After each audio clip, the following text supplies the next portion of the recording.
어떤 분이 살살하라고. 저도 살살하면 좋죠. 안 되는 걸 어떻게 해. 어느 날 서있어 소리를 지르고 있는데 어떻게 해. 조절이 안 되네요. 또 앉아서 조용조용 하니까 재미가 없어서 못 하겠어요. 그냥 이렇게 하다가 부르시면 가면 되고요.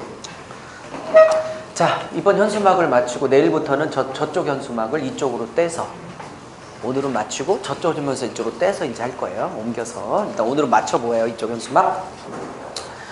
거의 다 설명했고요. 좀 빠진 부분들 조금 한 4, 50분 더 강의하도록 하겠습니다. 녹화 눌러주세요. 자,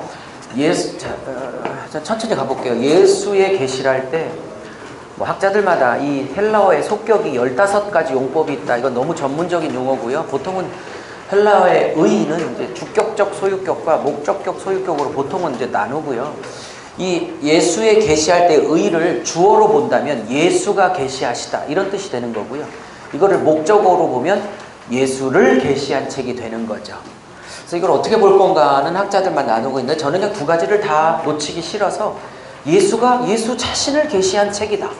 이렇게 보면 좋지 않을까 생각합니다. 그렇죠? 두 번째, 반드시 속히 될 일이라고 하고, 그 다음에 이제 자 따라해보세요. 계시록에는 공식적 패턴이 몇 가지 있다. 이제 오늘 내일 계속 소개할 텐데 그 첫 번째 패턴은 뭐냐? 기계적으로 이 패턴이 반복돼요. 무슨 얘기냐? 예수 믿는 성도가 개인이 나오든 예수 믿는 성도 공동체가 나오든 심지어 순교한 자라 할지라도 어쨌든 하나님의 백성이 나오면 그 앞이나 뒤에 기계적으로 이런 수식어가 따라붙어요. 하나님의 말씀과 예수의 증거를 가진 자. 이제 또 이러다가 잊어버리신다? 그러면 또 내일 제가 맞죠? 이 패턴 또 반복되죠? 기계적으로? 그러면 정말 그러네? 그러게 될 거예요. 그래서 앞으로 계속 반복되고 지겹도록, 아주 14장까지 지겹도록 뭐요? 하나님의 말씀과 예수의 증거를 가진 것. 이게 계시록에서 말하는 교회론이에요. 마지막 때가 가까울수록 정말 생명의 말씀이 있고, 그죠? 교회가. 둘째, 그 생명의 말씀을 입으로 전하며 삶으로 녹여내는, 즉 예수의 증거를 말과 삶의 인격으로 갖고 있는 자들. 아멘. 그것이 계시록에서 요구하는 교회로. 특별히 하나님의 말씀 지키려다가 목배임을 당한 거거든요. 네? 도미티에게 한번 꼬뻑 절하면 먹고 살 수 있을 것을 그 집 못해서 하나님 말씀 지키다가 지금 이렇게 고통을 당하고 있기 때문에 마지막 때가 될수록, 요즘은 한국이 너무 영육간에 정말 암흑천지죠. 저는 한국이 사사시대가 따로 아니라 요즘 우리 한국이 사사시대네. 제가 맨날 그런 표현을 쓰는데, 그죠? 네? 말씀밖에 없어요. 저도 어머니가 어렸을 때부터 그냥 밥 먹듯 입신을 해가지고 성령의 은사, 방언, 통역, 예언 이런 거 하나도 모르는 사람, 너무 그런 걸 많이 경험해서 은사를 너무나 일찍 접해서 다 알고 있습니다. 제가 없을 뿐이지. 그런데 제가 있다고 생각하셨어요? 아니, 접했지. 저는 없고, 저는 말씀이 좋고요. 근데 다 사모하고, 또 저희 교회 식물인간 상태로 5년간을 누워있는 찬양인도자 친오라버니가 있는, 맨날 눈물 흘리는 그 찬양인도자 집사님을 교인으로 두고 있기에 여러분이 신유를 구하는 것보다 그 집사님의 눈물 한 번을 씻기려고 한 번 고치고 다시는 신유가 안 나타날지라도 주여 내게 한 번만 고칠 능력을 주십시오라고 신유를 여러분보다 1000배는 더 구하고 있는 저에게 은사와 말씀은 균형입니다. 어렸을 때부터 그랬고, 그래서 은사를 모르지 않습니다. 근데 뭐니 해도 뭐니야? 뭐니 해도 마지막 시대 때는 말씀밖에 없어요. 모든 프라이오리티가, 모든 것의 위가 말씀. 그것밖에 없다. 자, 세 번째 3절인가 아마 그런 것 같은데, 첫 번째 7가지 복이 있는데 첫 번째 복이 나온다고 그랬죠. 말씀을 읽고 듣고 지키는 자가 복이 있다. 자, 여기 너무 재밌는 게 있어요. 이게 원문으로 보는 깨알 같은 재미인데, 정규반 들어오면 이 가정표에 요한계시록을 2달을 잡았죠. 이렇게 많은 얘기를 이틀간 못하니까 정규반 들어오면 이제 꾀알같이 한 절 한 절 한 점도 안 빼고 다 원문으로 분석해 드리려고 2달을 잡은 거예요. 그때는 진짜 완전히 진짜배기죠. 이잡듯 잡는 거죠. 근데 이 말씀을 읽는 자는 주어가 단수입니다. 적으세요. 단수. 그 다음에 듣고 지킨다는 주어가 복수입니다. 어머, 뭐 왜 그래 한 문장에? 아, 그럴 이유가 있어요. 1세기 때니까 회당 예배죠. 회당 예배는 금요일날 모여서 한 랍비가 회당장이 해당되는 그날의 본문을 읽습니다. 그러니까 단수입니다. 그리고 대부분의 청중들은 그걸 듣죠. 그러니까 복수입니다. 됐죠? 그리고 회당 예배를 반영하고 있는 거고, 그보다 더 중요한 게 있어. 이 얘기를 꺼낸 이유. 여기서 듣고 지키다가 관사가 하나밖에 없어요. 영어는 정관사 더, 부정관사 이렇게 두 가지가 있지만 헬라어는 정관사 호 하나밖에 없는데, 이게 만약에 호 듣는 자, 카이, 엔드, 호 지키는 자 그러면 듣는 자와 지키는 자가 다른 사람이야. 근데 이게 원문을 보면 호 듣는 자, 카이 지키는 자 한 번에 쓰고 있어. 이건 절 보세요. 이건 그래요. 예를 들면 a teacher and a doctor 그러면 한 분의 선생님과 한 분의 의사 두 명을 얘기해. 근데 I'm a teacher and doctor 그러면 나는 선생님인데 동시에 의사야. Yes? 또 영어 얘기하니까 막 지진 날라고 그래요. 무슨 말인지 아셨어요? 호가 따로따로 붙으면 지키는 분들과 듣는 분들이 따로따로인데, 이게 호가 한 번만 쓰여서 듣는 자가 곧 지켜야 됨을. 못 알아들은 거예요? 알아들은 거예요? 넘어가도 돼요? 네. 정관사가 하나가 있어서 이걸 들었으면 반드시 그 사람 안에 지키는 행동이 같이 나와야 됨을. 듣는 것으로 끝나지 않고 지켜야 되는 것까지가 복임을. 그러므로 읽는 강사도 복이 아니고 듣는 청중도 복이 아니라 최후 어디까지 가야? 강사나 청중이나 지키는 데까지 가야 복인 것을. 어느 날 미국을 가서 집회를 한참 하고 밤에 호텔에 와서 뚝 떨어져 자고 있는데 제 마음에 수고했다 아들아, 그런 음성이 이렇게 귀로는 안 들리고 마음에 수고했어, 착각인가? 그게 들리는데 그 다음 말이 저를 전율하게 했어요. 너 가르치고 돌아다닌다고 네가 그렇게 산다고 착각하면 안 돼. 이렇게. 네가 가르치는 것과 네가 그렇게 사는 것과는 별개야. 너도 살려고 몸부림쳐야 돼. 그게 귀로는 못 들었는데 마음에 벌떡이나 친다 해가지고 그렇게 살겠다고 했는데 잘 안 되네요. 자, 그 다음에 자, 그러면서 말씀을 읽고 듣고 여러분, 제가 이런 얘기 안 했네요.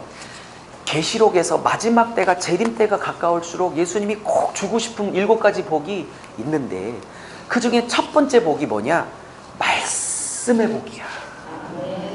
아멘을 한 25명 안 할 줄 알았어. 돈벼락이라면 얼마나 아멘을 크게 했겠어. 마지막 때가 가까울수록 예수님이 진짜 받아야 돼, 꼭 받아야 돼 하는 건 말씀이 열리는 복이라. 근데 이거를 1장에 하고 시작했는데 22장, 여기 레이저 보세요. 빠져나갈 때 또 한 번 못 박아.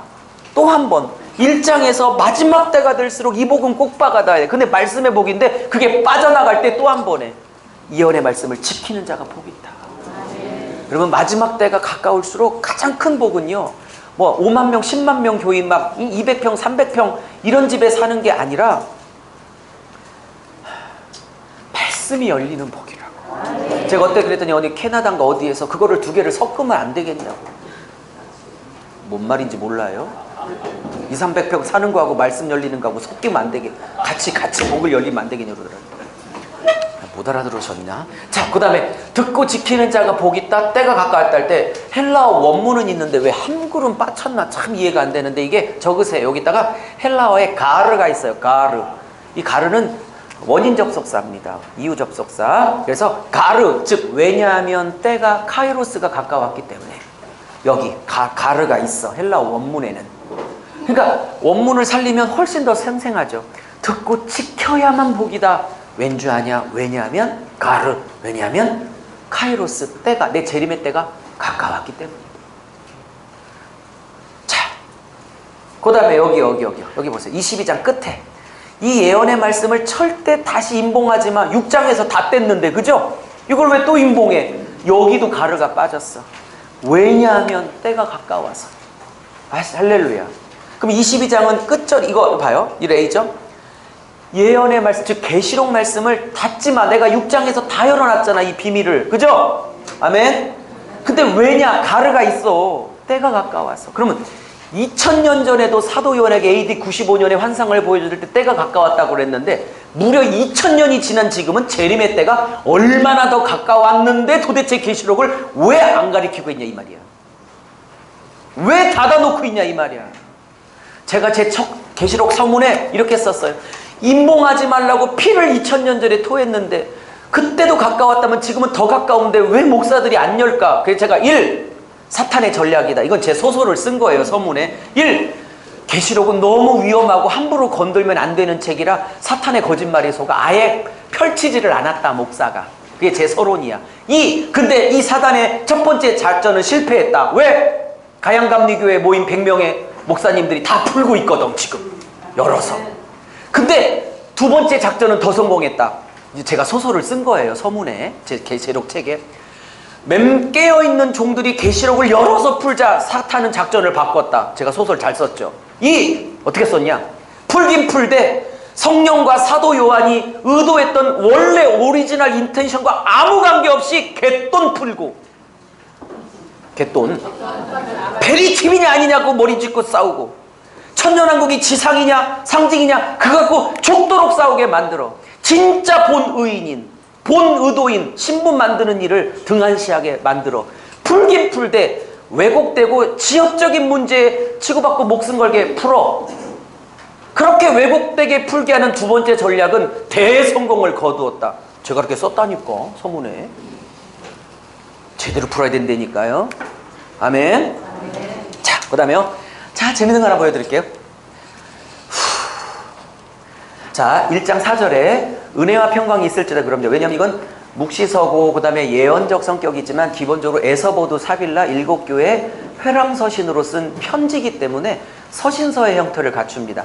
아까 하나 빠졌는데 여러분 에서보두 사빌라가 실제로 이렇게 보면 에서보두 사빌라 이렇게 동그라미 원형으로 돼서 서울로 따지면 서울을 중심으로 외곽 순환도로가 있죠. 그렇게 돼 있어요. 근데 공부를 해보시면 알겠지만 왜 7교회를 찍었냐? 7자에도 7자지만 이 에서보두 사빌라마다 다 우체국이 있는 도시고 그 다음에 요렇게 순환도로가 뚫려 있는 곳에 가까운 도시야. 교회야. 그래서 회람서신이 가능했어. 회람이 돌려있기가 됐어요. 근데 더 유명한 히에라폴리 온천으로 유명하고 골로새 교회 그죠? 골로새서도 있죠. 그런 더 큰 교회가 있는데도 불구하고 잘 안 알려진 서버나나 포도농사로 아주 작은 시골 마을인 빌라델비아 교회를 등장시킨 건 회람서신과 순환도시 안에 있었기 때문이에요. 이해하셨습니까? 그럼 1세기 배경을 다 공부해야 하는 거지. 예? 자, 그 다음에요. 넘어갑니다. 어쨌든 서신이니까 은혜와 근데 제가 이거 여러분 성경을 안 보여요. 이렇게 분석을 다 해드리니까 확확 들어오지 않아요? 이 성경이 내년에 나와요. 신약 성경이. 그래서 요거보다 훨씬 자세하게 해서 27권 성경을 내년에 냅니다. 1000권만 찍으려고 해요. 먼저 사세요. 자, 이제 그때는 여기다가 여러분 빈칸에다가 원문, 해석, 대지 같은 거 다 잡아드리려고 그래요. 그래서 좋은 성경책이 나올 거예요. 어쨌든 자, 근데 이렇게 제가 분석하니까 은혜와 평강이 있을지어다 그러고 성부, 성령, 구속주 예수님을 제일 뒤로 빼. 예수님을 제일 뒤로 빼는 이유는 예수님에 관한 수식어구가 제일 길기 때문에 뒤로 뺀 거야. 오케이? 삼위일체 중에 첫 번째. 자, 하나씩 분석하기 전에 여러분 진짜 은혜, 진짜 평강, 진짜 기쁨은요 삼위 하나님께로부터 와요. 교회 크다고 기쁨 오는 거 아니고요. 300평, 저 100평짜리 사는 권사님 여의도에 알거든요. 좋으시겠어요? 100평 됐더니 뭐라고 하냐면 그 권사님이 목사님 2개월 기뻐. 그래서 무슨 얘기 했더니 3개월 때부터 청소하느라고 짜증나 죽겠대. 아멘 안 할 줄 알았어. 청소하기 죽을 것 같아도 100평 살고 싶은 거죠. 아, 살아보고 싶은 거죠? 그거 안 지겨울 것 같죠? 근데 그분이 그래. 2달 사니까 지겨워 죽겠대. 여러분 진짜 기쁨, 만족, 참 평강과 삶의 기쁨은 돈으로 안 와요. 교회 사이즈로 안 와. 여러분이 투시와 예언이 열렸다고 그렇게 오는 게 아니야. 이건 하나님께로 와. 그리고 말씀 들을 때 온다고. 족구할 때는 1시간짜리 기쁨이야. 단풍놀이 2시간이야. 말씀은 영원해요. 꽃은 마르고 푸른 시드나 하나님의 말씀은 영원할 거예요. 근데 봐요. 성부를 얘기하는데 4절부터 이걸 인클루지오 구조라고 합니다. 즉 4절과 8절이 똑같아요. 4절에 성부를 얘기하는데 이제도 전에도 장차 오시리. 8절 이래도 저래도 장차 오시리. 어머, 똑같은 단어로 4절과 8절을 싸고 있죠. 이거를 수미상관식, 전문용어로 말하면 키아준 구조로 말하면 인클루지오 구조, 그리고 제용어로 말하면 편지봉투 구조. 앞뒤로 똑같이 싸니까 그런 거를 됐어요. 중요한 건 아니고 괜히 얘기했네. 시간도 없는데. 그 다음에 성부를 얘기하는데 성부를 이렇게 표현해요. 이제도 계시고 전에도 계시고 장차 오실 리로부터 은혜와 평강이 온대. 할렐루야. 근데 여기서 굉장히 중요한 메시지가 있어. 여기 한 40분짜리 설교가 가능해요. 이 4절 한 절을 가지고도. 봐요. 자, 원래 여러분 과거, 현재, 미래 이렇게 쓰는 게 맞거든요. 네? 그러면 성부를 얘기할 때 전에도 계시고 지금 이제도 계시고 장차 오실 리, 과거, 현재, 미래 이렇게 쓰는 게 좋죠. 근데 지금 저자가 과거와 현재를 확 바꿔서 이제, 지금을 먼저 앞으로 끌어당기고 있죠. 제가 이게 저자의 실수인가 봤더니 8절에도 똑같이 현재를 과거보다 먼저 앞에 헬라어라 배치하고 있어요. 예? 헬라어로 굳이 말하면 이제가 온, 이게 전에가 N, 그리고 얘는 에르코마 이렇게 나오거든요. 하여튼 원어는 모르셔도 되고요. 어쨌든 그러면 이렇게 되는데, 여러분 뭐 저보다 더 잘 아시겠지만 영어도 그렇고 한국어도 그렇고 헬라어, 히브리는 더더욱 그렇고 저자가 주어 동사 수준에서 부사나 어떤 저 뒤쪽에 있는 목적어를 앞으로 뺄 때는 실수가 아니고요, 의도적 강조법이거든요. 예를 들어 영어로 들을게요. 아주 드문 용법인데요. I love you 그러면 내가 널 사랑해 그거잖아요. 근데 가끔 영화를 보면 남자가 여자한테 폼 잡으려고 you, I love. 그래.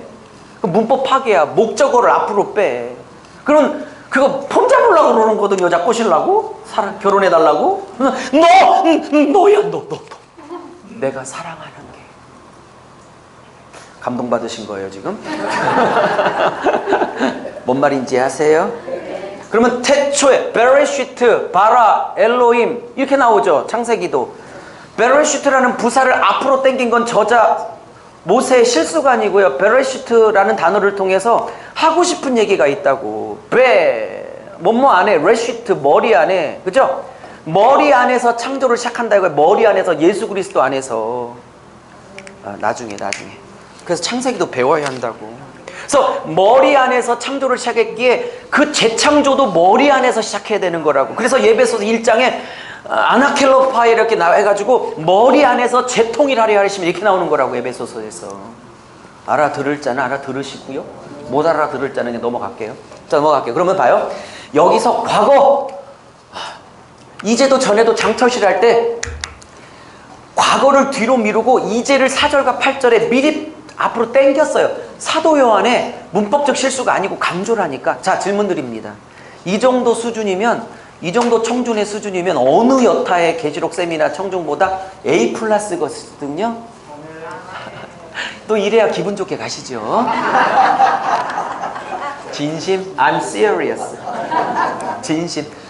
여러분, 그럼 왜 이제를 먼저 뺐을까요? 왜 현재를? 그래서 제가 한글 성격이 번역이 잘못된다, 헬라어 원문을 찾아들어서 원문을 해결했더니 헬라어 원문도 이제가 먼저 나와 있어요. 둘 다 똑같아요. 번역을 잘했어요. 여쭤보고, 이런 것을 한글 성경이 못 잡아내는 그 깊이야, 깊이. 원문을 보는 깨알같은 재미. 그리고 제가 빛과 소금 말장난이 아니라 소금이어야 빛이 돼야 된다는 이 순서가 바뀌면 안 된다고 그랬죠. 그러면 이 순서도 그냥 짠 게 아니라고. 이렇게 성경을 샅샅이 뒤져야 된다고. 이렇게까지 공부해야 돼? 네, 당연히 라고 이현사 주장해요. 그러니까 여러분이 예언과 투시 은사 받으려고 산에서 10시간 무릎 꿇은 거 2-3시간만 무릎 꿇으면 10년만, 2-3년만 투자하면 된다니까. 이제는 말씀에 집중해야 될 때가 됐다니까.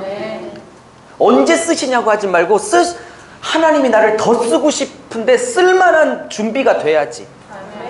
나를 갑자기 번쩍 들어 성경도 없이 인도네시아 선교사님 100명 앞에 갑자기 빵 세우면 그냥 아무것도 없이 불핀 하나 들고 성경 전체를 뚫을 실력이 있으세요? 써달라고 하지 말고 쓸 수 있게 만들어야 될 거 아니야. 요. 땡큐. 그럼 왜 이제를 먼저 썼어요? 땡큐. 됐어. 됐죠? 어제도 50명 죽어나갔어. 오늘도 30명 끌려갔어. 내일은 또 몇십 명이 끌려가 죽을지 몰라. 그런 오늘을 살고 있어. 그러니 나는 과거, 현재, 미래 있는 존재야. 이렇게 안 쓰고 나 전에도 있었고 앞으로도 있을 거지만 나 오늘 있어. 오늘 너와 함께 있어. 이렇게 전달됐으면 넘어가도 되죠? 그다음에 이 전에도 계셨고도 미완료형이에요. 미완료형. 계속 너와 있어 왔단 뜻이야. 새삼스럽게 있는 게 아니라 미완료형. 그리고 제일 백미는 장차오실리, 이 에르코마인데 이게 진짜 헬라 원문을 찾으니까요. 저는 당연히 미래형일 줄 알았어요. 왜? 앞으로 올 거라고. 근데 헬라 원문을 찾았더니 현재 분사형이네. 현재 분사형은 ing형이야. 나 가고 있어. 그러니까 이게 미래형으로 썼다면 나 언제쯤 갈 거야 이런 뜻이고, 오케이? 현재 분사형이라는 건 나 지금 가고 있어. I'm coming 이런 뜻이야. I'm coming, I am coming. 나 가고 있는 중이야. 자, 예화가 안 와닿네. 우리 아들이요, 저를 너무 반겨요. 왜? 그 라면, 뿌셔뿌셔를 사다 줄 유일한 분이 아버지야. 뿌셔뿌셔라고들 아시나? 네. 어머, 손주들 키우셨군요. 어머니는 우리 아까 집사람 같지만 절대 안 되죠. 근데 저는 애들이 해달라면 뭘 거절을 못 해요. 그래서 다 해주는데 엄마가 안 되는 걸 아빠는 다 해주니까 아빠, 엄마 모를 때 뿌셔뿌셔를 내가 몇 번 사다 줘. 오늘도 아마 가져가야 될 것 같기도 해요. 그러면 아빠 언제 와? 이놈이 저를 아빠 언제 와 전해하는 건 딱 하나예요. 아빠 자체를 사랑하는 게 아니라 아빠가 들고 오실 뿌셔뿌셔 하나님 때문에 그래요. 뿌셔뿌셔 때문에. 근데 내가 언제쯤 갈게. 교회리 바빠. 언제쯤 갈 거야. 이따 갈 거야. 절대 전화 안 끊어. 언제 끊어? 나 가고 있어 그래야 끊어. 그리고 꼭 물어봐. 어디쯤이야? 이렇게 물어. 그럼 어디 위치를 말해야 끊어. 이놈의 새끼가. 얼마나 지겨운 이놈의 새끼. 집요해가지고. 여러분, 나 언제쯤 갈게 하. 오늘도 40명 50명이 끌려가서 사자밥으로 던져주고 있는 이 에서보두 사빌라 양떼들에게 나 가고 있어. 지금 막 가고 있어. 느낌이 와요. 아멘. 느낌이 오냐고. 현재 분사형이란 느낌이. 이렇게 다 공부를 해야 돼. 근데 못 해, 이틀 동안은. 그러니까 정규반으로 오시라고. 자, 넘어갈게요. 세 번째.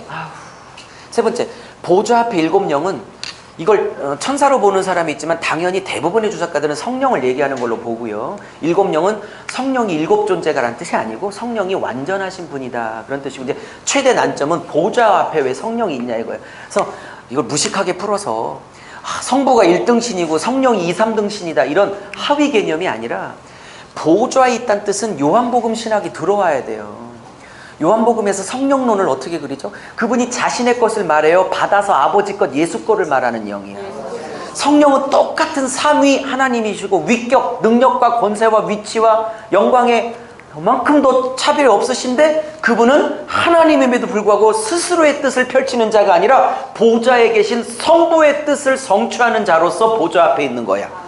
이건 요한복음 성령론이 다 들어와야 돼.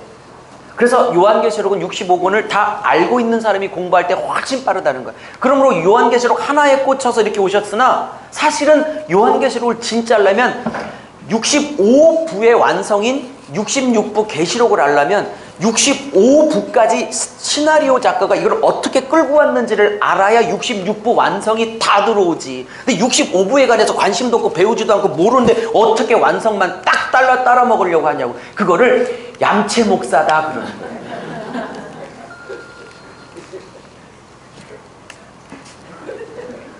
거예요. 자, 그 다음에요. 넘어갈게요. 이것도 할 얘기 됐다 마는데. 자, 예수님의 구속이요. 자, 제가 옆에다가 해석을 달아놨는데 달아니까 너무 좋죠. 예수님이 피 흘려주신 것은 동기는 사랑이야. 근데 사랑을 말로만 안 하고 실제로 생명을 주는 피로 했어. 우리 집사람 맨날 나보고 맨날 사랑하냐고 계속 확인해. 대답을 못해. 왜? 성경에서 사랑한다는 건 죽을 각오가 있어야 사랑한다고 하거든. 그래서 사랑이란 말을 함부로 못 하겠다고. 그러면 묻죠, 집사람은. 그러면 나를 위해서 죽을 각오가 없어? 없지. 없어. 아들은 있어. 아들한테는 있는데 안 해. 자, 넘어갈게요. 그래서 사랑은 말로 하는 게 아니라 실제적으로 목숨을 내놔야 사랑. 그래서 저는 이 성경의 개념을 알기 때문에 함부로 사랑한다 말을 못 하겠다고. 성경은 반드시 사랑하면 죽어야 돼. 죽을 수 있어야 사랑이라고. 그리고 왜 이랬냐? 결과는 이걸 갖고 결과가 죄에서 해방했어. 자, 한국의 구원론은 여기까지 가리킵니다. 1번, 2번, 3번. 사랑했다. 필요하셨다. 죄로부터 해방했다. 제가 이게 불만이에요. 근데 이 1번, 2번, 3번도 중요하지만 4, 5, 6번 문장이 훨씬 더 중요하고 1, 2, 3번은 제가 가리고 있는 4, 5, 6번 때문에 하신 일이거든. 근데 4, 5, 6번에 관해서는 안 가르치고 죽도록 1, 2, 3번만 가르쳐. 그래서 예수에 대한 고마움과 눈물은 있는데 그 구속을 받은 자가 왜 살아가고 왜 어떻게 살아야 되는지에 대해서 안 가르쳐. 그게 불만이라고요. 이해하셨어요? 그러면 4, 5, 6번 문장이 훨씬 더 중요한 겁니다. 근데 1, 2, 3번이 너무 강조되고 4, 5, 6번은 안 가르쳐. 그러니까 1, 2, 3번 거치고 난 다음에 4, 5, 6은 지 왕국을 추구해. 뭔 말인지. For His kingdom을 추구하지, 그죠? 지 왕국 추구하지. For the kingdom of God, 하나님의 왕국을 추구하지 않는다니까. 자, 그러면 더 중요해. 왜 구속했어? 왜 해방했어? 너를 위해 살던 사람을, 너를 위해서만 살던 삶을 이제 아버지를 위한 삶으로 삶을 전환하라고. 그죠? 그리고 그 전환하는 사람을 통해 하고 싶은 일이 뭐야? 하나님과 죄인을 이어주는 제사장 나라, 제사장 왕 같은 제사장으로 너와 동역하려고. 그죠? 그래서 최종 목적, 영원토록 아버지가 영광 받으려고. 이거 가리켜야 되잖아. 근데 봐요. 제사장 앞에 뭐가 있어요? 나라가 있죠. 너무 디테일해 지금 가리키는 게. 근데 이 나라가 적어보세요. 바실레이아. 히브리어로는 말쿠투고요. 헬라어로는 바실레이아인데 이게 통치, 나라 이런 뜻이에요. 근데 헬라어에서 이 바실레아라는 이 나라라는 개념은 장소 개념이 없지는 않으나 거의 없어요. 이 바실레이아 혹은 바실루오라는 왕노릇하다라는 이 동사든 명사든 이 단어는 다스리다, 통치하다 라는 뜻을 99.9% 갖고 있어. 예? 무슨 말인지 아셨어요? 그러니까 주기도문의 6장, 마태복음 6장에 주의 나라가 임하십시오. 내가 죽어서 천국 가겠다는 뜻이 아니라 오늘 이 땅에 주님의 통치가 내 교회, 내 인생, 내 심령에, 우리 자식에게, 우리 양떼들에게 임하여 그 통치 안에 순종하여 살기를 원합니다가 주의 나라가 임하오심이에요. 그죠? 죽어서 천국 가겠다는 게 아니라. 그러면 제사장은 뭐예요? 죄인과 하나님을 연결하는 브릿지죠? 다리죠? 근데 그 단어 앞에 나라가 먼저 쓰여져 있어. 그냥 말장난하고 있는 게 아니에요. 하나님의 다스림과 통치 안에 사는 그 자를 통해서 하나님이 만나시고자 하는 거예요. 죄인들을. 이해하셨습니까? 그러니까 내 안에 하나님의 통치와 다스림이 하나도 없고 여기에 욕심이 가득가득한데 제사장 사명을 감당하겠다고요? 어불성설. 이해하셨습니까? 복음은 굉장히 날카롭고 레디컬한 거예요. 급진적인 거라고.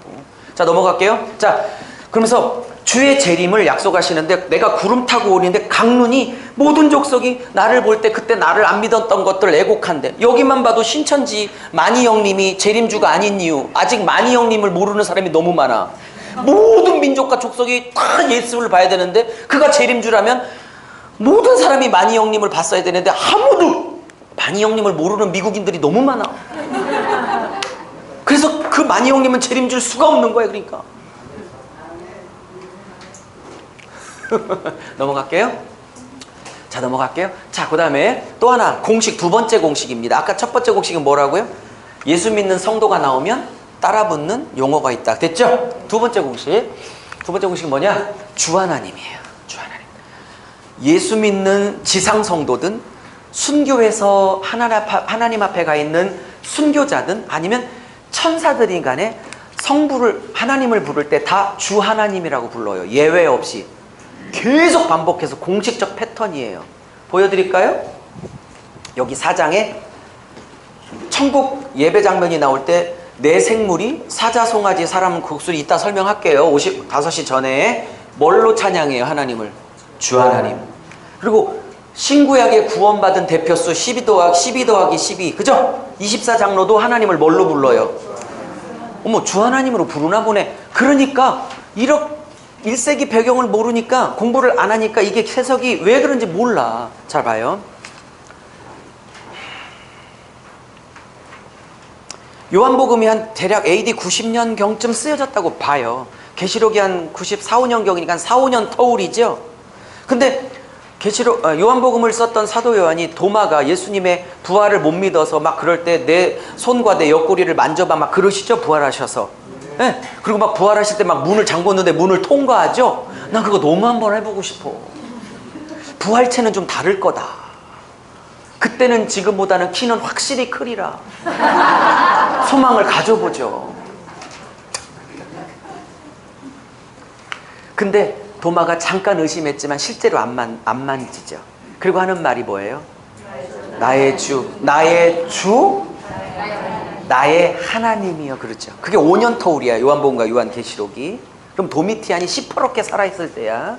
문헌을 읽으면 도미티안이 소아시아 이 7개 지역에 신전을 세워놓고 로마 전제국의 노예든 시민이든 다 불러들여서 자기에게 신상에 절을 하게 만들었다고 그랬죠. 그때 향을 피우고 돼지피를 피우고 경배할 때 경배 문구가 뭔지 아세요? 도미티안은 주요, 도미티안이 하나님입니다 하야 되는 거야. 문헌에 밝혀졌어. 그러면 이 고백을 사도 요한은 7개 성도들에게 누구에게 돌려야 된대? 이 주 하나님의 진짜 경배 문구의 주인은 도미티안 따위가 아니라 누구래? 하나님이라고 그러죠. 예? 예외 없이 지상 성도나 천상 성도나 다 천사들 생물이든 다 예외 없이 주 하나님을 부르죠. 아멘. 저자 의도가 뭐예요? 저자 의도가 이 주요 하나님이라고 이 경배 문구를 받을 유일한 분은 여호와 하나님 한 분밖에 없는 거예요. 아멘. 도미티안 따위가 아니고. 아멘. 그러려면 도미티안 공부해야지. 계시록은 계시록만 봐갖고 안 풀린다니까. 폭넓은 공부가 필요하다니까. 공부해야겠다 이런 생각 드시죠? 네.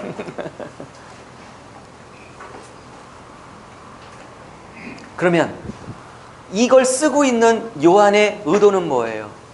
도미티안이 주요 하나님이 아니라 예수가 주요 하나님이라고 하는 순간 고백으로 끝나요? 아주 그지 같은 생활뿐만 아니라 목숨까지 각오해야 해요. 우리는 주 하나님이지 뭐 예수님 이렇게 가볍게 고백하지만 그 당시에 이거를 아멘 하는 순간 각오해야겠죠? 죽음을.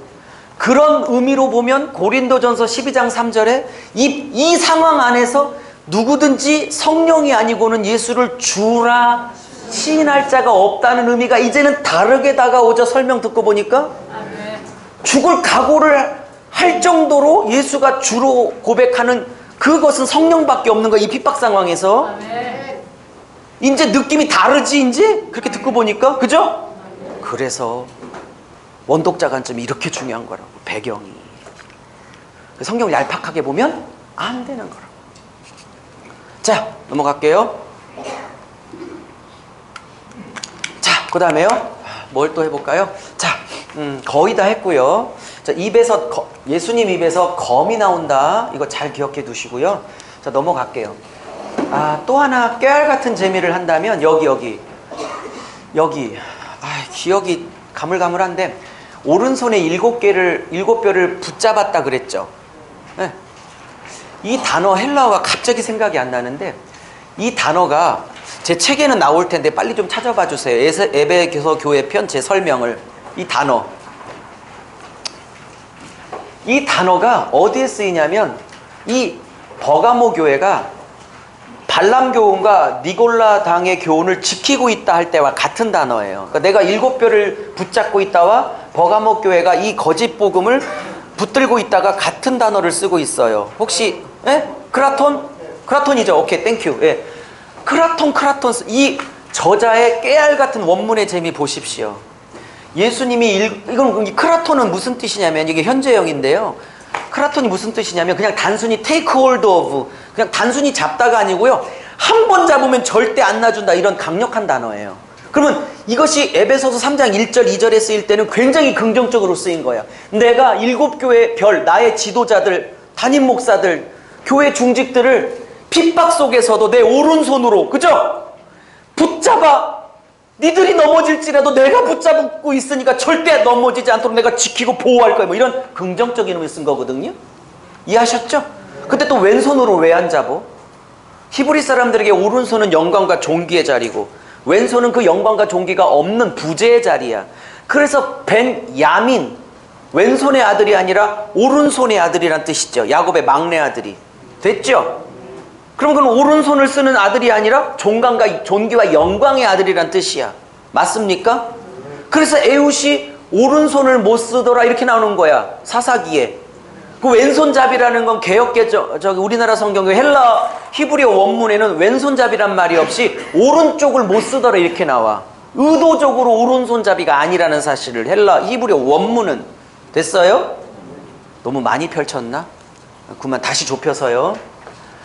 이렇게 한 번 내 종들을 붙들면 안 놔줘. 긍정적인 거거든요. 이 단어가 똑같이 발람과 니골라당의 교훈을 붙들고 있어 얘들이. 근데 똑같은 단어야. 그러면 이걸 이렇게 대조하고 있는 원문 저자의 뜻은 뭐예요? 버가모 교회 성도들이 발람과 하여튼 그 교훈, 거시기 교훈, 그 교훈을 절대로 아까워서 세속 기준을 절대로 안 놓으려고 몸부림치는 아주 생쇼를 하고 있다, 이런 뜻이겠지. 됐어요? 넘어갈게요. 자, 그리고 각 교회마다 상급이 다른 이유는 예수가 주실 영생을 그 교회 특징마다 다시 하고 있다. 책을 보시고 나중에 하세요. 자, 쭉 넘어갑니다. 쭉 넘어가. 마지막 강의가 될 듯 합니다. 될 듯 합니다. 자, 보좌 위에 2, 3장 핍박받는 7교회가 나오고 앵글을 바꾸어 천상의 완성된 성도를 보여줘. 이건 휴거가 아니라 미리 승리하고 완성된 실존을 보여줘. 오늘을 이기라고 한 거지. 그러니까 완성될 미래에 관심 있는 게 아니라 그 미래를 미리 땡겨 보여줘. 오늘을 이기라고. 계시록은 오늘의 이김에 관심이 있는 책이지 미래의 666에 관심이 있는 책이 아니에요. 오늘을 이기라고, 오늘을 견디라고 쓴 책이지. 근데 오늘을 견디는 방법이 뭐냐? 미래의 승리를 자꾸 얘기를 해. 그래서 오늘을 견디라고 하는 거야. 계시록은 오늘에 관심 있는 책이지 미래에 관심이 그닥 있는 책이 아니에요. 없다는 게 아니라. 전달됐어요? 네. 자, 그러면 여기에 자 봐요. 요 현수막 마칠 거예요 이제. 여기에 보좌에 앉으신 이가 나와요. 보좌가 저는 44번인 줄 알았더니 저보다 더 뛰어난 주석에서 보니까 48번이라고 그래서 8번을 하기로 했어요. 저는 44번으로 셌는데 어쨌든 48번. 재밌는 거 하나 보여드릴게요. 계시록에서 제일 많이 나오는 건 80여 번 나오는 하나님이라는 단어가 제일 많이 나오고요. 당연히 두 번째로 많이 나오는 단어가 바로 이거예요. 48번 보좌. 왜 자꾸 강조해요? 도미티안 따위 보좌 두려워하지 말라는 거예요. 이해하셨죠? 그 다음에 또 재밌는 건 어린 양이요 29번 나와요. 내가 그거 뭐가 대단하냐 그랬지만요, 여러분 뱀, 용, 사탄 요런 단어 있죠. 그런 단어들이 12번, 5번 이렇게 쭉 나오는데 그거 뱀, 용, 사탄, 마귀 이렇게 같은 존재를 4번으로 쓰죠. 용, 뱀, 마귀, 사탄 이렇게 같은 놈을, 그죠? 그거 자잘한 거 다 합치면 몇 번인 줄 아세요? 29번이야. 어린 양이 29번, 뱀, 용, 사탄, 마귀가 합치면 29번. 뭐 하고 있는 거야? 아니 싸움도 싸움이지만 내가 누구라고 하는 거야 이것들이. 따라하세요. 계시록에 패러디가 흐른다. 패러디는 뭐냐면 흉내내기가 흐른다. 그러니까 내가 예수야 그러고 끌어들여서 지옥까지, 나 사탄이야 그러고 끌어들이는 것들 봤어요? 이해하셨습니까? 자, 깨알 같은 재미고요. 자, 그 다음에요. 이 자, 이 보좌 위에 앉아 계신 이의 모양이 나오는데 네 가지가 나오죠. 여쭤볼게요. 진짜 우리 재림하시고 천국 완전히 새하늘 새 땅 들어가면 하나님께서 무지개 걸치고 계실까요? 하나님이 막 벽옥 걸치고 계실까요? 육신도 아니고 영이신데? 그러면 앉으신 이가 이렇다는 게 아니라 그의 모양이 이렇다는 건 진짜 하나님이 세 가지 보석을 걸친다는 뜻이 아니라 이 네 가지를 모양을 통해서 하고 싶은 의도가 있는 거죠, 저자가. 네. 이거를 문자로 풀 문제는 아니어 보이죠? 네. 그럼 확실하죠? 그러면 봅시다. 이건 하나 안 했네. 죄송해요. 4장은 성부 하나님의, 적으세요. 성부 하나님의 나왔네. 성부 하나님의 창조 사역을 찬양합니다. 기가 막혀요. 2번을 찬양해요. 성부 하나님의 창조 사역을.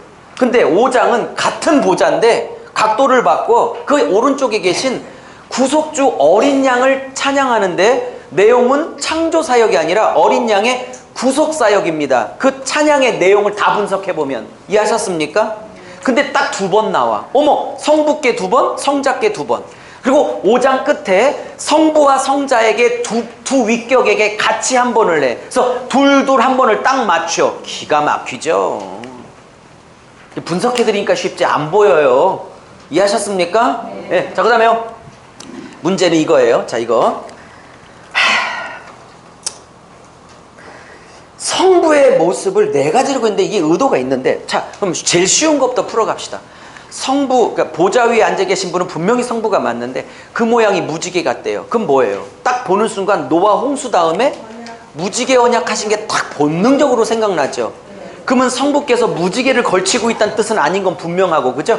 그럼 뭐예요? 성부의 속성, 성품을 얘기하는 거거든요. 그러면 성부 하나님의 속성, 성품은 뭐예요? 그분은 약속했으면 반드시 지키는, 즉 다시 말할게요. 언약의 신실하신 성품을 말하고 있는 메타포예요. 은유라고. 이해하셨어요? 그 다음에 벽옥, 홍보석, 녹보석이 문제예요. 주석들은 이렇게 푸는 주석이 있어요. 벽옥은 파란색이래요. 뭐 만져봤어야지. 아내한테 14K 한 번 한 거 빼고 없으니까 뭘 보석을 봤어야지 제가. 그래서 파란색이라, 파란색이라 무슨 뭐 생명의 하나님. 그 다음에 홍보석은 뭐 빨간색이라나? 그래갖고 뭐 자비와 국률과 희생 십자가의 하나님이라나? 전 동의 안 하고요. 녹보석은 뭐 녹색이 초록색이라 화목과 화평의 하나님이라고 풀어요, 주석들이. 근데 녹색이, 초록색이 화목과 화평이라는 근거, 성경적 근거는 뭔데? 제가 볼 때 이 주석가는 유엔 깃발을 너무 많이 본 거야. 근거 없는 얘기 하지 말라고 하고요. 그렇게 무식하게 푸는 거 아니고요. 숙제, 내일 얘기하겠지만 생각난 김에 숙제를 내고야지. 여기 유프라데스에 죄송해요. 저기 다시 갈게요. 여기 6장에 아니야 8장 죄송해요. 8장에 9장 끝에 죄송해요. 8, 9장이 나팔장이야. 9장 끝에 2만 기병대가 싸움을 걸어왔는데 하나님 백성을 칠러 왔는데 장소가 유프라데스예요. 그죠? 근데 여기 봐요. 16장에 동방 왕들이 와서 하나님의 백성을 치려고 유프라데스 강이 마르니까 이제 치려고 하는데 이 장소도 유프라데스예요. 실제 유프라데스는 지금 이라크를 관통하는 강이지요? 네? 그러면 왜 유프라데스에서 꼭 부딪힐까? 꼭 유프라데스에서 뭔가 맞짱이 붙을까? 하나님 백성과 세상이? 그러면 세대주의자들은 웬만하면 문자로 푸니까 반드시 마지막 3차 대전은, 핵전쟁 대전은 중동, 특별히 이라크 유프라데스 지역에서만 일어나야 해. 여기서 얘들은 세대주의자래요. 이해하셨습니까? 네. 그래서 1992년 아들 부시인가 아버지 부시인가 전쟁 일으킨 게 아들이죠. 아들 부시가 감리교 골수 근본주의자죠. 하여튼 성경 그대로. 어쨌든 뭐 그래요. 근데 조지 부시가 8개월 걸프 전쟁을 칠 때 세대주의자들이 문헌을 그 잡지 읽어보면 아주 쾌재를 불러서 논문들이 나오고 뭐 우리 아까 그 칠판 보셨죠? 우리 1번 세대주의 전철련이 2, 3번 역사적 전철련과 무철련을 개박살냈다. 걔는 뺄게요. 죄송해요. 박살냈다. 왜? 유프라데스, 이라크 전쟁, 걸프전. 이라크랑 붙었잖아. 사담 후세인. 예. 사탄 후세인이라는. 근데 문제는 10개월 하고 끝났어요. 아무 일 없어가지고 다시 쏙 들어갔어. 그래서 확인되지 않는 정보지만 다시 유프라데스에서 한 번 또 미국이 쳐주기를 금식 기도를 한다나 만다나 뭐 그런 생쇼 하지 말라고요. 그러면 저 9장 6나팔에서 유프라데스, 여기 16장 6대접에서 하나님과 세상이 꼭 부딪히는 장소가 유프라데스라면 유프라데스를 인용하고 있는 사도 요한의 의도를 알아야 돼. 그러면 유프라데스가 구약 39권에 어떤 문맥과 어떤 상황에서 구약 저자들이 유프라데스를 인용했는지를 밝히면 너무 클리어하게 나와. 정보가, 메시지가. 그렇게 구약 공부 안 하고 무식하게 중동에서 3차 핵대전이 일어난다고 웃기지 말라고 하세요. 공부 좀 해 제발 좀. 그럼 구약에서 유프라데스가 무슨 뜻인지 구약을 공부해야 될 거 아니야. 내일 진짜 재밌어. 이거 못 들으면 내일 도망가면 완전 후회할 거예요. 자, 그 다음에 그 얘기를 하려고 한 게 아니고요. 이제 동방 왕들이 하나님 백성을 치려고 왔는데 이 동방 왕들에게 개구리가 한 마리씩 들어가요. 근데 개구리가 어디 나와요? 사탄을 상징하는 용에서 한 마리가 쑥 나가고, 바다짐승 즉 적그리스도 입에서 슉 개구리가 한 마리가 나가고, 땅짐승 즉 거짓 선지자 입에서 개구리 한 마리가 쑥 나와. 근데 이게 양서류인가요? 개구리가? 포유류? 파충류? 양서류. 네. 네. 어떻게 하셨어요? 그 양서류 그 개구리가 슉슉 해갖고 동방왕들에게 입에 싹 들어가는데 이게 생물학적 양서류가 아니라 개구리 영이더라라고 저자가 이건 물리적 존재 양서류가 아니라 귀신이라고 딱 박아요. 그죠? 저자가 딴 거 해석하지 말라고. 그럼 여쭤볼게요. 도마뱀이면 안 돼? 도마뱀 들어가면 안 되냐고. 두꺼비 들어가면 안 돼? 왜 개구리 귀신이 들어갈까? 그러면 또 개구리 귀신 그러면 또 목사님들 막 백과사전 개구리 편을 찾아. 왜 성경은 구약은 신약으로 풀고 신약은 구약으로 푸는 모든 교단을 초월해서 해석하게 기본 원칙, 성경은 성경으로 풀어야 되는 기본 원칙을 충실하면 되잖아. 그러면 그 많은 양서류나 파충류나 온갖 짐승 중에 이 그리고 어떤 학자들은 용과 바다짐승, 땅짐승이 이것들이 삼위일체잖아요. 난 그것도 불만이야. 성부, 성자, 성령께 쓰는 거룩한 용어 삼위일체를 왜 용의 삼위일체라고 왜 걷다 갖다 써? 그 거룩한 용어를 해서 난 짜증나갖고요. 저는 그런 형이 쓰라고 용의 3인조, 날강조 이렇게 바꿨어 나는. 그 거룩한 용어를 왜 걷다 써? 어쨌든 이 날강조, 3인조 하나씩 개구리가 나오는데 이거는 생물학적 개구리 아니라 영이라고. 그러면 수많은 양서류 중에 왜 저자는 개구리 영이 들어갔다고 하냐고. 동방왕들에게. 이 동방왕은 하나님 백성을 치는 세력들인데 두꺼비면 안 되냐고. 그러면 백과사전을 찾을 문제냐고. 구약 안에 들어가서 개구리가 갖고 있는 구약 저자들의 의도를 알아야 그걸 인용하고 있는 사도 요한의 의도를 알죠. 그러려면 개구리가 제일 먼저 동원됐던 출애굽 재앙 두 번째 재앙 개구리 헤크트라는 애굽의 신을 면밀하게 공부하고, 개구리가 애굽에서는 헤크트라는 신으로 불렸으니 그게 나의 인생과 내 자식의 인생을, 내 가문의 인생을 지켜줄 거라는 신으로, 저는 개구리는 안 준대.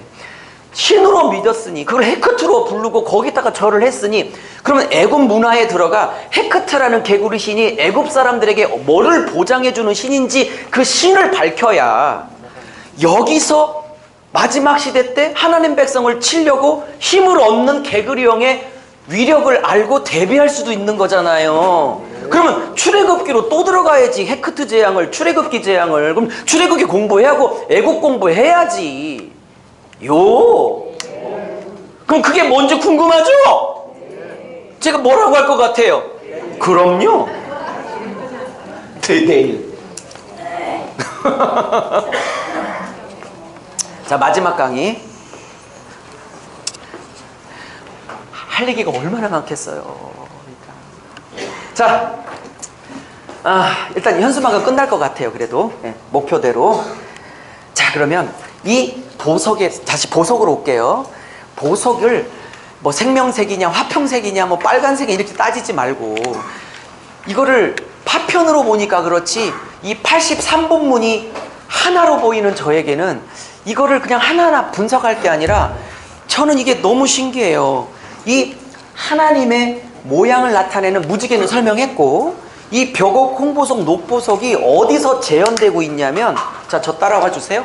어디서 재현되고 있냐면 여기 21장 하늘로부터 내려오는 거룩한 성 예루살렘 성, 소위 신랑으로 따지면 아내, 그죠?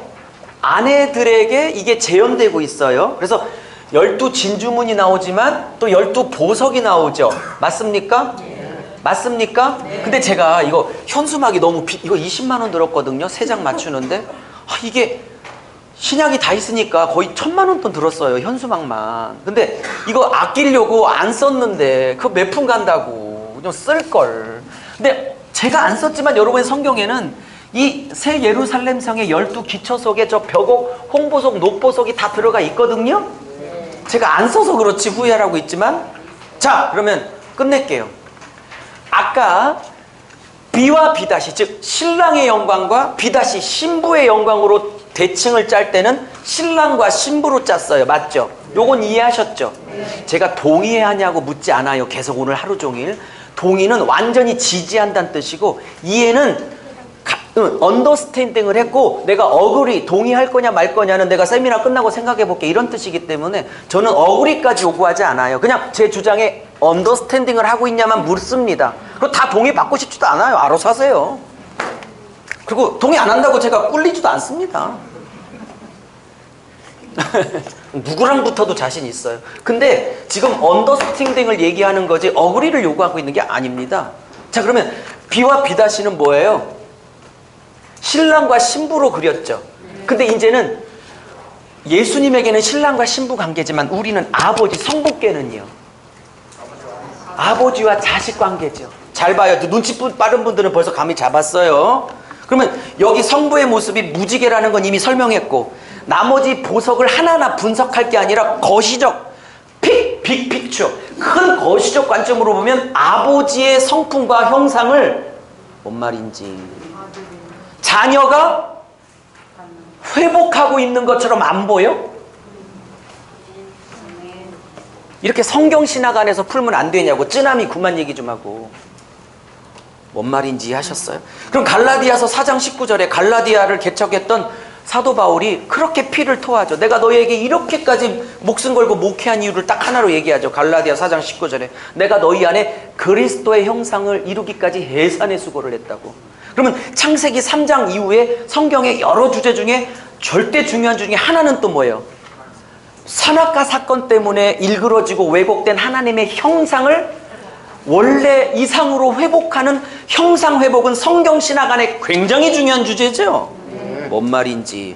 그래서 로마서 8장 29절에는 너희에게 구원한 예정, 예지, 목적. 그러니까 로마서도 한번 언제 할 텐데, 로마서의 진짜 예지, 예정은 어떤 놈은 버리고 어떤 놈은 선택했냐, 유기와 선택, 일렉션과 어버션을 얘기하려고 하는 게 아니고 8장 29절 로마서에 하면 어떤 놈은 버리고 어떤 놈은 선택했다의 목적이 아니라 진짜 저자인 사도 요한의 바울의 진짜 예지 예정을 8장 29절에 끌고 오는 건 어떤 놈 버리고 어떤 놈은 선택했다는 게 아니라 선택한 자의 예정의 목적을 다루고 있어. 예정의 대상이 아니라.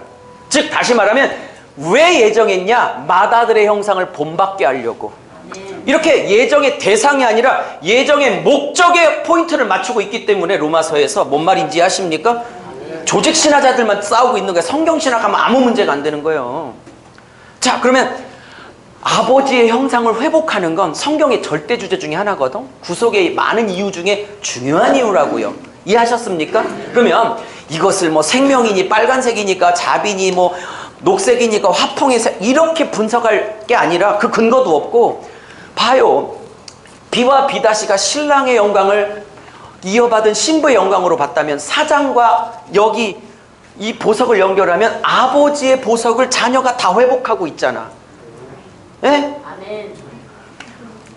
조심스러워요. 어떤 주석에 나온 게 아니고 제가 계속 강의하면서 깨달은 거기 때문에 이렇게 성경신학 안에서 좀 풀어가면 안 될까? 전체적인 빅픽처 안에서. 예? 무슨 말인지 이해하셨습니까? 네. 그 다음에요. 자, 넘어갈게요. 자, 조금만 더 할게요. 5분만 더 할게요. 자, 이 24장로는 천사로 보지만 제가 아까 설명했죠? 계시록 안에 그리고 66권 안에 천사에게 면류관을 한 번도 안 쓰여주세요. 오직 그분의 백성에게만 쓰여주는 거기 때문에 24장로를 천사로 보는 학파나 주석들은 아주 쓰레기입니다. 쓰레기. 그래서 흰옷을 입어요. 면류관을 썼다는 건 도미티안과 적그리스도의 세력을 목을 내어주기까지 순교해서 예수 붙들어서 쓴 면류관인 걸 얘기하는 거고, 그죠? 네. 흰옷이란 건 그들이 거룩의 싸움을 해오며 이 자리를 왔다, 그런 얘기를 하고 있는 거고. 그 다음에 넘어갈게요. 자, 수정 같은 유리바다는 뭘 얘기하는 거냐? 이제 앞으로 이 내생물과 24장로가 찬양을 하는데, 수정 같은 유리바다는 무슨 역할을 하냐면 창조주, 초월주인 성부와 생물과 24장로, 즉 피조물과의 거리차를 나타내, 간격을. 즉 이 수정 같은 유리바다는 하나님의, 성부 하나님의 창조주의 초월성과 거룩성을 강조하며 피조물이 감히 범접할 수 없는 거룩함을 얘기하는 거예요. 이해하셨습니까? 그런데 이 수정 같은 유리바다가 저 15장에 가면, 저 보세요. 15장에 가면 불 섞인 유리바다로 바뀌어. 같은 유리바다가.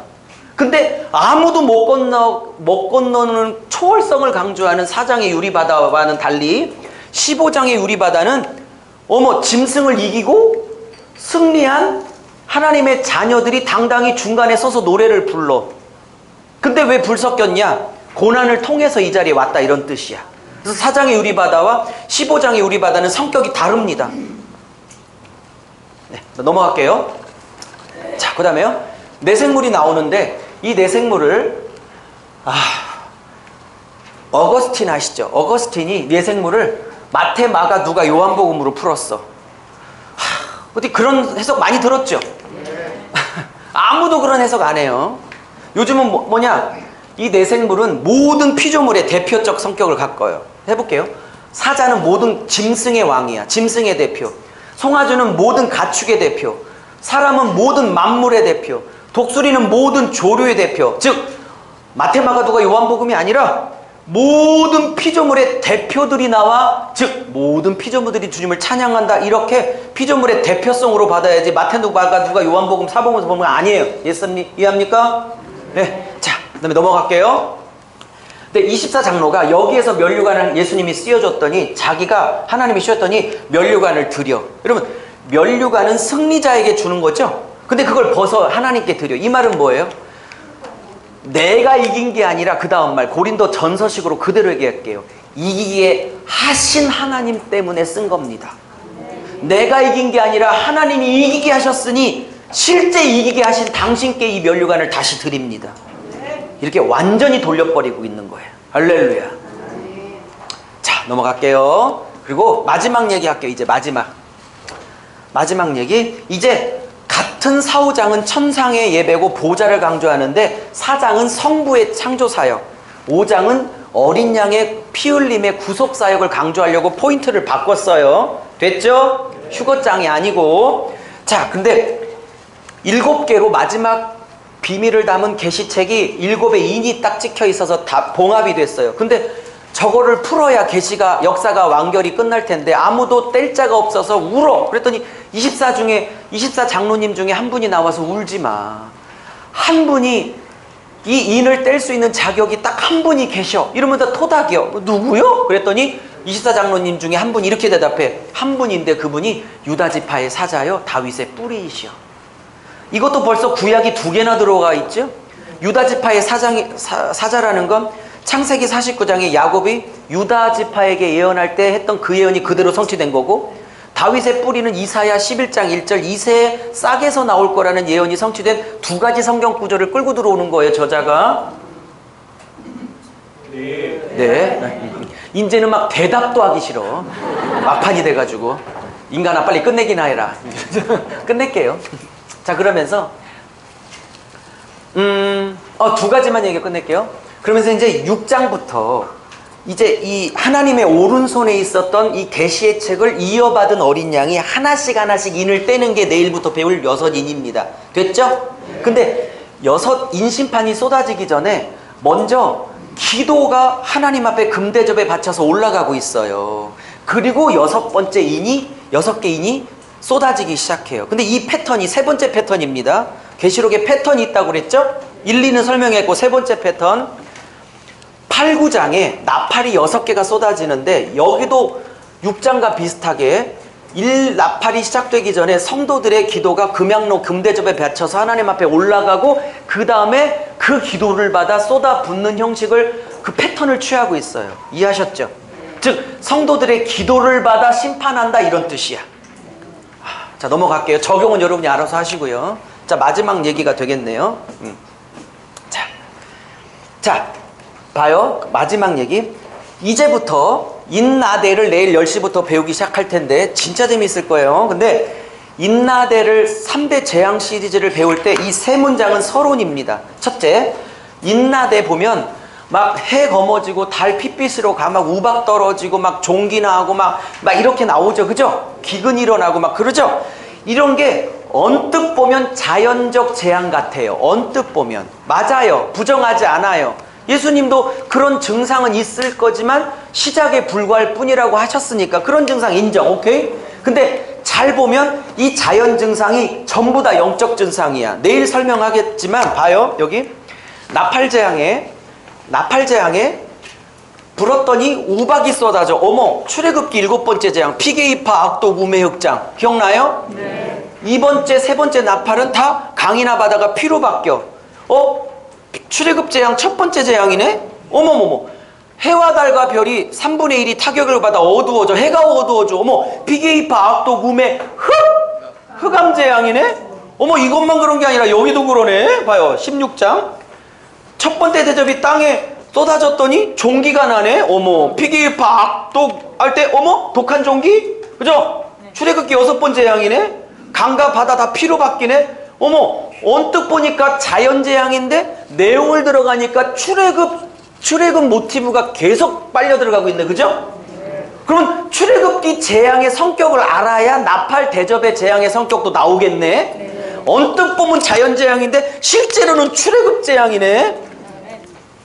이래도 구약 공부 안 해?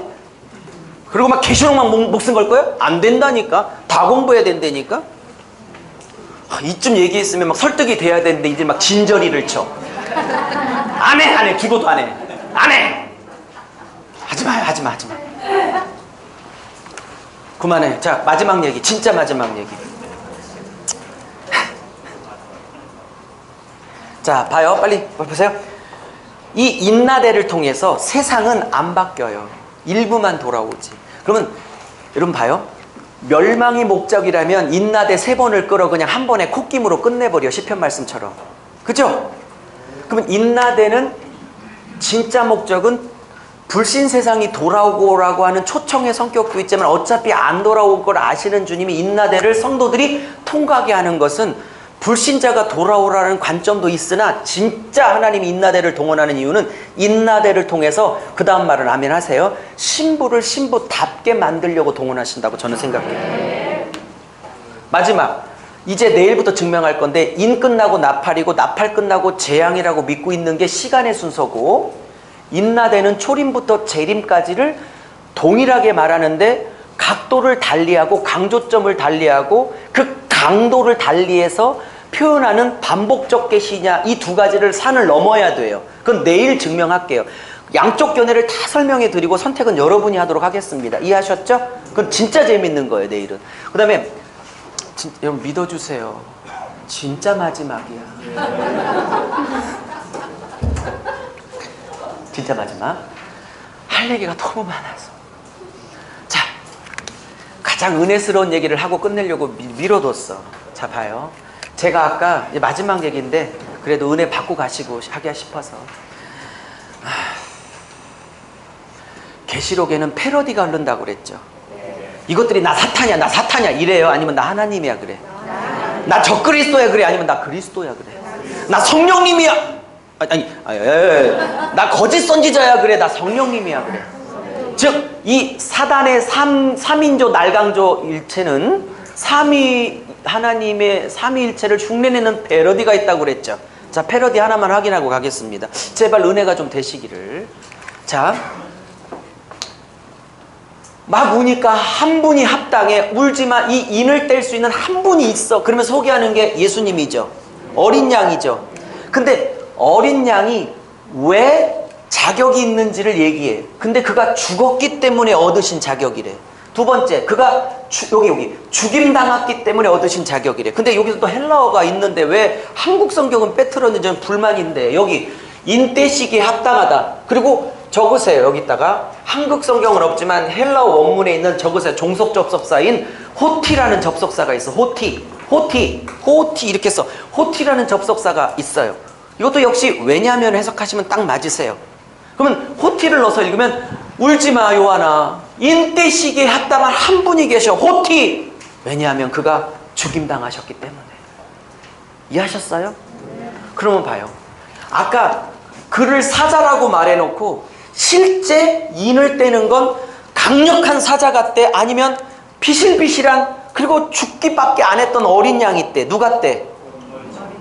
전 전국을 다니고 전 세계를 다니는데 여자 목사님들 진짜 많이 만나요. 여기 무시하는 게 아니라 남자 목사님보다는 의도적으로 많이 나오는 단어가 여자 목사님 입에 영권이란 말이 많이 나와. 영권. 넌 태극권인가? 뭐 영권. 인정, 은사 다 사모하고 인정하는 저 인정. 저도 사모하니까 무시하고 조롱하려고 하는 게 아니고요. 언뜻 보면 이건 적용입니다. 적용 들어갔어요. 언뜻 보면 힘센 사자가 마지막 계시의 책 7인을 뗄 것 같은데 그냥 힘없이 죽은 어린 양이 뗀단 말이지. 진짜 사자의 영권을 탐내신다면 어린 양처럼 죽어야 해요. 죽어서 얻어내신 영권이라니까? 죽어서 얻은 영권? 뭔 말인지 적용 바로 들어가도 되는 거죠? 에? 왜냐하면 호티를 딱 넣어서 왜냐하면 죽어서 얻어내신 영권이래. 죽어야 그 영권을 주면 나도 살리고 남들 살리지. 안 죽은 것에게 영권 주면 자기도 죽이고 다른 영혼도 죽여. 죽을 생각. 그러니까 하나님은 나에게 영권 주실 의무가 있고 나는 죽어야 될 의무가 있어. 죽지도 않고 자꾸 영권 달라고 그래. 태극권이 나의 태극권.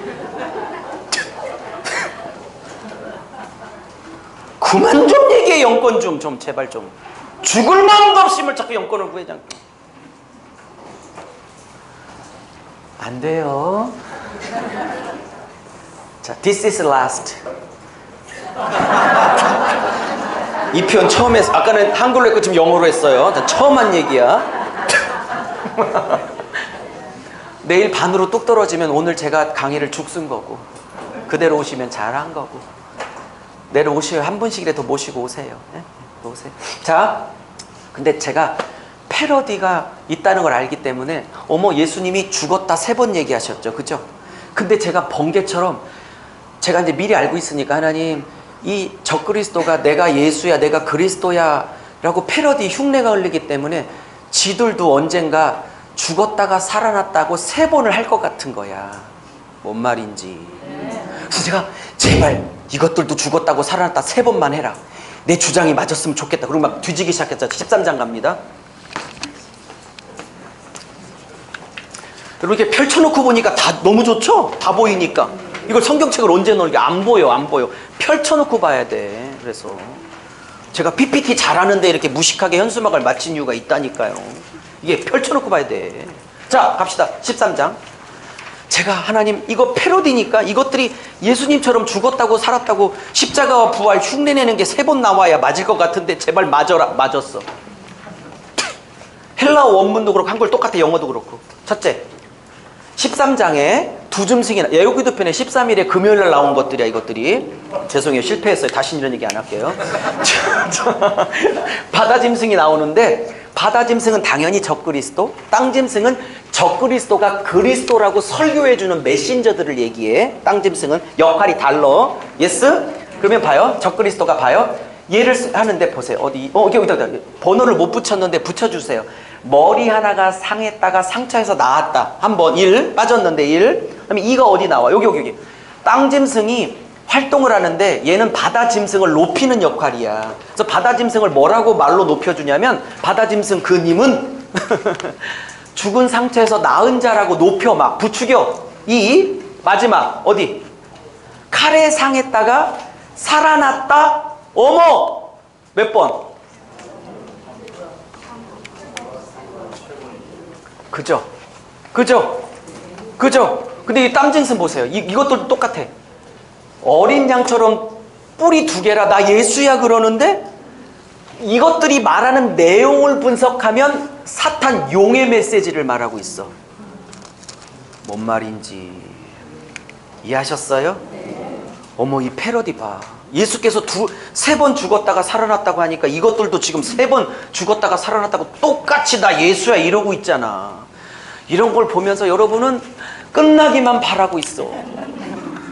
난 이건 발견하면서 막 펄쩍펄쩍 뛰었는데 여러분은 끝났다 이런 생각만 하지. 너무 신기해서.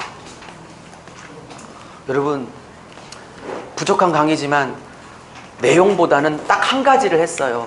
좀 성경에 같이 미치자. 은사 예언과 뭐 불 막 넘어지는 거 이런 거 미치지 말고 말씀과 성경 그 자체에 미치자. 꽃은 마르고 푸른 시드나 하나님 말씀은 영원한. 여기에 미치면 부작용도 없고 안전하고 건강하고. 내일 10시에 안 올 작정인 분들은 제가 선포합니다.